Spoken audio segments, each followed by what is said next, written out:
Hello, and welcome to the Prosapreneur Network. Today we're going to talk about holding companies. What is a holding company? When is a holding company necessary? And what's the purpose of a holding company?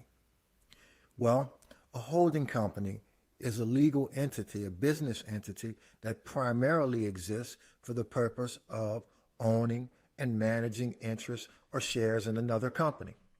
Within the context of asset protection, a holding company is a legal entity whose purpose is to shield the assets from risk, liabilities, or creditors.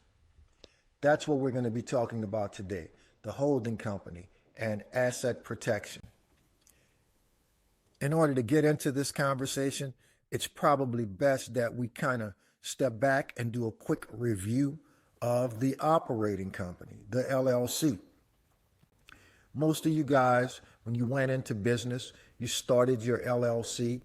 Means you wanted to protect your personal assets from business liability. You learned how to shield your personal assets from business liabilities by separating, keeping your personal expenses and your business expenses separate. Well, when starting out, the LLC, the operating company, meaning the company that you do business out of on a daily basis, the company that functions in order to shield those personal assets from business expenses, is pretty much all you needed. If you didn't invest in valuable equipment, or there is no intellectual property or no real estate, or was no real estate involved when you first got started, then there wasn't necessarily a need to have a holding company. But fast forward to a year down the road, you've managed to turn the business into a success. The business has grown. You've managed to invest in business equipment. Maybe there is a brick and mortar outfit or building owned by the company. Well, remember, if there is liability, lawsuit, judgments that result from creditors, or liabilities, then that judgment has to be satisfied either through a payment by the LLC, or if the LLC is not inclined or in a position to make that payment, to pay the judgment off, then the assets of the LLC are going to be at risk.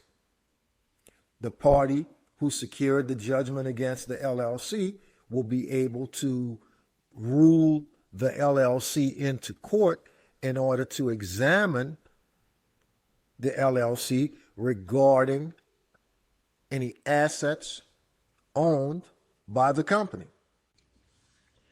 Now, any assets that are owned by that operating company are going to be at risk for seizure and sale to satisfy the amount of the judgment.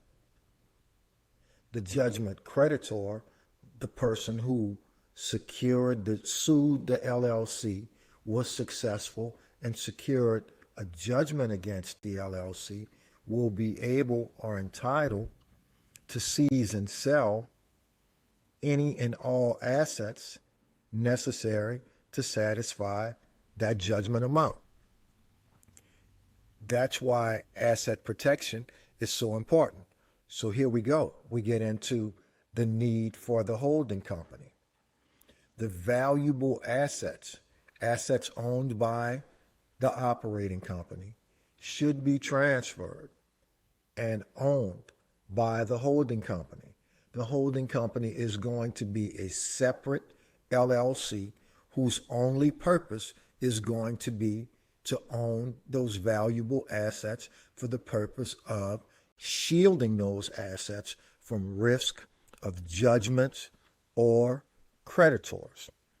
Now, it must be a legitimate transaction when the assets are transferred over to the holding company. Here's what that means. That means that once those assets are transferred over to the holding company, those assets are going to be leased back to the operating company because the operating company uses the assets on a daily basis. The holding company does no business. It provides no services. It sells no goods. Its only purpose is to own those valuable assets and to shield those assets. So the transaction between the operating company and the holding company will take the form of transfer of ownership from either the operating company or from the individual business owner who owns that operating company, because sometimes the assets being used by the operating company is owned by the individual.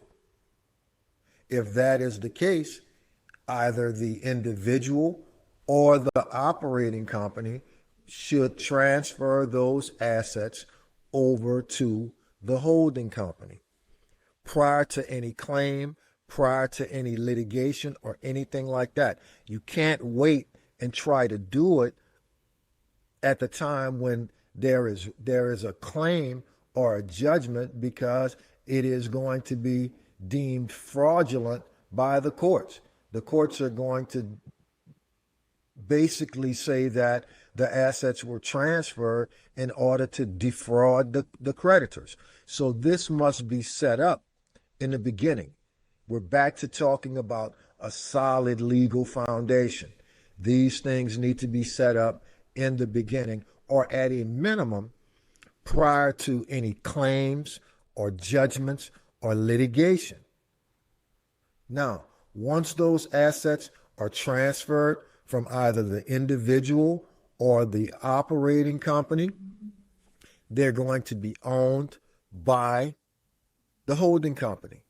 At that point, the holding company will lease those valuable assets back to the operating company in exchange for a fair market value lease amount. It's very important that that lease is paid, because that is a part of the structure and demonstration in the event that the transaction is called into question, to prove that it was actually a legitimate transaction, a legitimate transfer of the assets.